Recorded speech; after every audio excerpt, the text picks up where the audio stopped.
3 buzos fueron juntos a la cueva submarina más profunda de China. Pero después de bajar, 2 de ellos nunca volvieron. Más tarde, 2 de los mejores buzos del país dirigieron personalmente el rescate, pero pasaron una semana entera registrando la cueva, sin encontrar nada. Cuando todos estaban ya sin ideas, un movimiento inesperado sacó a la luz un secreto oculto en lo más profundo de la cueva y reveló la verdadera causa de la muerte de los 2 buzos. Y esta es la historia que contamos hoy. El accidente de buceo del 26 de septiembre en Yudun-Tiankeng.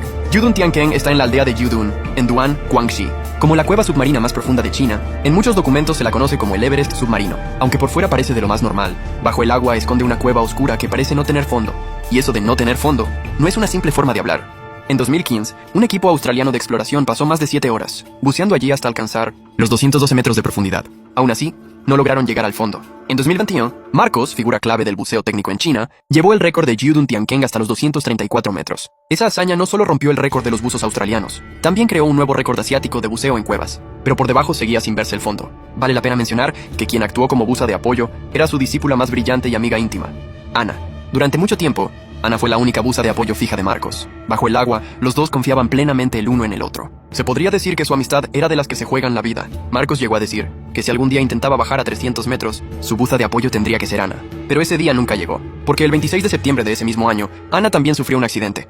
A las 6 de la tarde, 3 discípulos de Marcos llegaron a Yudun-Tiankeng para hacer una inmersión nocturna. Eran Ana, Carlos e Iván. Según el plan, Ana y Carlos bajarían hasta los 120 metros. Después tardarían 20 minutos en volver a los 60 metros, donde se reunirían con Iván, el buzo de apoyo que los esperaba allí, para iniciar la descompresión y el ascenso. 15 minutos después de que los dos entraran al agua, Iván llegó, según lo previsto, a los 60 metros. En condiciones normales, en menos de 5 minutos debía ver subir a Ana y Carlos. Pero el tiempo pasaba, minuto a minuto, y los dos no aparecían por ninguna parte. Iván esperó hasta agotar su margen de gas. Desde abajo ni siquiera llegaban burbujas, así que no tuvo más remedio que empezar a ascender, y dejó una marca de línea en la guía principal a 50 metros. Así, si Ana y Carlos la veían, sabrían que él ya había subido. Cuando Iván terminó la descompresión y llegó a la superficie, ya eran casi las 7 de la tarde. En ese momento lo tenía clarísimo.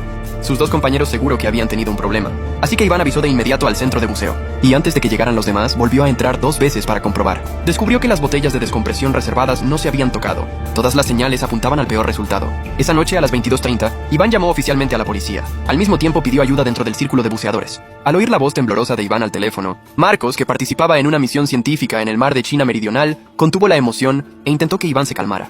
Al colgar, Marcos buscó enseguida la forma de contactar con un pesquero para volver a Hainan, y llegó a Duan a las 9 de la noche del día siguiente. Después, más de 10 buzos llegaron desde distintos puntos del país para apoyar. Pero el buceo en aguas abiertas y el buceo en cuevas son cosas totalmente distintas. En China, los buzos capaces de llegar a esa profundidad en una cueva no llegan ni a 50, y los que pueden ejecutar un rescate a esa profundidad no pasan de 5. Uno de ellos era precisamente su maestro, Marcos. El otro era Sergio, un instructor de buceo que vino desde Nanning. Como Marcos era quien mejor conocía Yudun-Tiankeng, y además se trataba de recuperar a sus propios discípulos, se convirtió de forma natural en el jefe del operativo. Pero esta situación era más complicada que el caso de la cueva de Plura que ya contamos antes. En Plura, los 2 fallecidos estaban a unos 130 metros. Después, la policía noruega invitó expresamente a 3 expertos británicos de primer nivel en buceo de cuevas. Pero tras bajar a inspeccionar, todos dijeron que era demasiado profundo y arriesgado. Y eso que la posición de aquellas 2 víctimas sí estaba clara. En cambio, la ubicación de Ana y Carlos era completamente desconocida.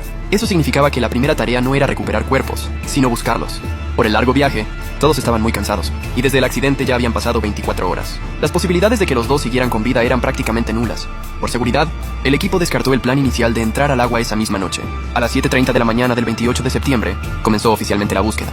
Marcos y Sergio asumieron la tarea más peligrosa. Ambos bajaron por la cueva norte hasta los 100 metros y se separaron. Sergio buscó en la zona irregular entre los 100 y los 50 metros. Marcos, en cambio, siguió la línea principal hacia abajo. Buscó desde los 120 metros hasta el estrechamiento del fondo en forma de embudo, es decir, hasta los 164 metros de profundidad. Los dos pensaban que si Ana y Carlos habían caído desde la línea guía, al final habrían resbalado hasta ese punto. Los demás buzos de apoyo quedaron preparados a 60 metros, 40 metros y 9 metros respectivamente. Pero los dos buscaron toda la mañana y no encontraron nada. Por la tarde, el equipo de rescate cambió de enfoque. Decidieron entrar al agua por la cueva sur para buscar, porque, en la conexión entre la cueva norte y la sur, las líneas guía también estaban unidas. Aunque Ana y Carlos no tenían previsto explorar la cueva sur, como Iván no vio sus burbujas bajo el agua, existía la posibilidad de que hubieran seguido por error esa línea hacia la cueva sur. Pero el equipo de búsqueda de la cueva sur solo podía bajar hasta 60 metros. Tras revisar la profundidad objetivo, tampoco encontraron nada. El 29 de septiembre, según los resultados de la búsqueda del día anterior, Marcos y Sergio siguieron